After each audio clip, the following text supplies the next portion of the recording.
Hello friends, my name is Vaidehi Patel, अश्वमेध विद्यालय। बच्चों, आज हिंदी में इकाई 3 जरा मुस्कुराइए। जीवन में हास्य का बहुत ही महत्व है। हास्य जीवन के दुख को भुलाकर नए उमंग भर देता है। हंसने से हमारा स्वास्थ्य अच्छा रहता है। आइए कुछ ऐसे चुटकुले पढ़े कि जो आपको मुस्कुराने के लिए मजबूर करेंगे। आगे से मालिक किराएदार से क्या बोलते हैं? तुम मुझे किराया क्यों नहीं देते?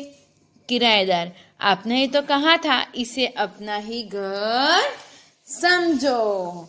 तो उसने किराया इसीलिए नहीं दिया। आगे एक चुटकुला।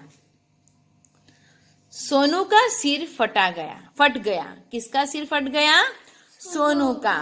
डॉक्टर ने सोनू से कहा, ये कैसे हुआ? सोनू डॉक्टर ने कहा, मैं पत्थर से कील ठोक रहा था। एक आदमी ने मुझसे कहा, गधे, कभी खोपड़ी का भी इस्तेमाल कर लिया करो। तो उसने क्या किया? खुद का सिर ठोक दिया कील से। देखो, ये आपके चित्र में आपको दिखाई दिया। जरा ऊंचा बोलो। माफ करे अंकल, इससे ऊंचा होकर मैं नहीं बोल सकता। ऊंचा बोलना यानी जोर से बोलो। तो ये बंदे ने क्या किया? डाइनिंग टेबल के ऊपर एक टेबल और रखा और रखा, एकदम ऊपर चढ़ गया। देखो, पंखे के ऊपर आ गया और बोलता है, इतना ऊंचा ही चढ़ सकता हूँ, अब ऊपर से ऊंचा नहीं चढ़ सकता। आगे देखो। डब्बू, इतिहास में तुम फेल कैसे हो गए? क्योंकि सभी प्रश्न उस समय के पूछे गए थे जब मैं पैदा भी नहीं हुआ था। आगे। मुन्ना, पापा, कल मैंने रात के 1:30 बजे तक पढ़ाई की। तो एक मुन्ना नाम का लड़का है, उसने अपने पिता को बोलता है कि कल रात को मैंने 1:30 बजे तक पढ़ाई की।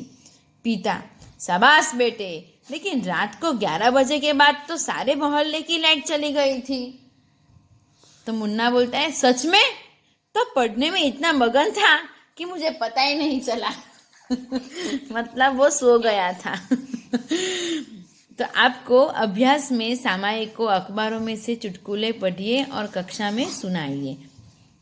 आपको न्यूज़पेपर में आते हैं, वो चुटकुला आपको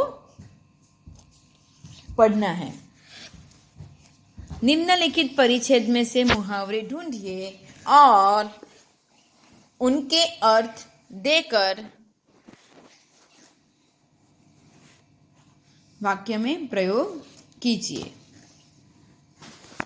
रमेश पढ़ाई में होशियार लड़का है, इसलिए रमेश पिताजी की आंखों का तारा है। आंखों का तारा यानी बहुत प्यारा। इस साल रमेश ने कमर कस के परीक्षा की तैयारी की। कमर कसना यानी कि अच्छी तरह तैयारी करना। आगे देखते हैं। जब वह परीक्षा देने गया तो उसका ईद का चांद मित्र महेश का नंबर भी उनके नजदीक ही था।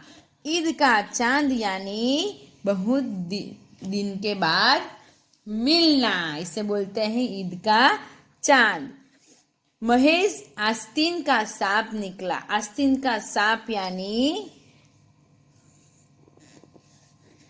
कपटी मित्र। मित्र बनकर शत्रु जैसा व्यवहार करना, उसे क्या बोलते हैं? आस्तीन का सांप निकला। और वह अध्यापक की नजर चुरा के रमेश की कॉपी में से नकल कर रहा था। नजर चुराना यानी कि किसी का ध्यान न जाए इस तरह काम करना। उस वक्त अध्यापक ने देखा और वे आग बबूला हो गए। आग बबूला हो जाना यानी कि बहुत क्रोधित हो जाना। रेखांकित शब्दों के लिंग बदलकर वाक्य फिर से लिखिए। मेरे दादाजी यात्रा पर गए। दादाजी की जगह क्या आएगा? दादी जी। गए की जगह पर क्या आएगा? गई। मेरी दादी जी यात्रा पर गई।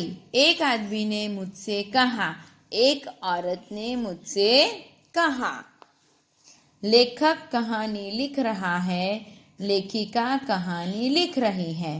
मेरी मालिक का स्वभाव बहुत अच्छा है। बारिश को देखकर मोरनी नाचने लगी। जंगल में शेरनी दहाड़ रही थी। सेठानी दुकान में बैठी है। अध्यापिका पढ़ रही है। पंडिताई रामायण सुनाने लगी। लड़की दुकान के पास खड़ी है।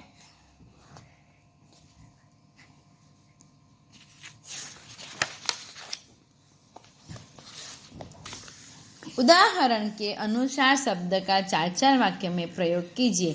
देखो ये घर है, तो घर में से हमें 4 वाक्य बनाना। घर से, मेरा घर सूरत में है, मुझे अपना घर बहुत पसंद है, मेरे घर में 3 कमरे हैं, मैं अपना घर साफ रखता हूँ। उसी तरह बाग, तो क्या आएगा? बाग में फूल है, बाग में लड़के लड़की खेल रहे हैं, मैं रोज बाग में जाता हूँ, यह बाग बहुत सुंदर है। इस तरह से आपको ऐसे ही नदी, दोस्त, पसंद और कहानी की आपको बनानी है। कहावत तो के अर्थ दिए गए हैं। कक्षा में उदाहरण देकर चर्चा कीजिए। क्या है? सिर्फ आपको अक्ल बढ़िया भैंस, यानी कि शरीर बड़ा होने की अपेक्षा अक्ल बड़ी होती है। आपको ये पढ़ना है सिर्फ। आसमान से गिरा खजूर में अटका, एक के बाद एक विपत्ति में फंसना। आए थे हरि भजन को ओटन लगे कपास, यानी कि अच्छा काम छोड़कर महत्वहीन काम में लग जाना। जो गरजते हैं वो बरसते नहीं, जो डींग मारते हैं वो काम नहीं करते। जैसी करनी वैसी भरनी, यानी जो जैसा करता है उससे उसी के अनुसार फल भुगतना पड़ता है। फ्रेंड्स, आज का हमारा इकाई 3 यहाँ पे समाप्त होता है। इसकी PDF में भेजूंगी, आपको आपकी नोटबुक में लिखना है। Thank you.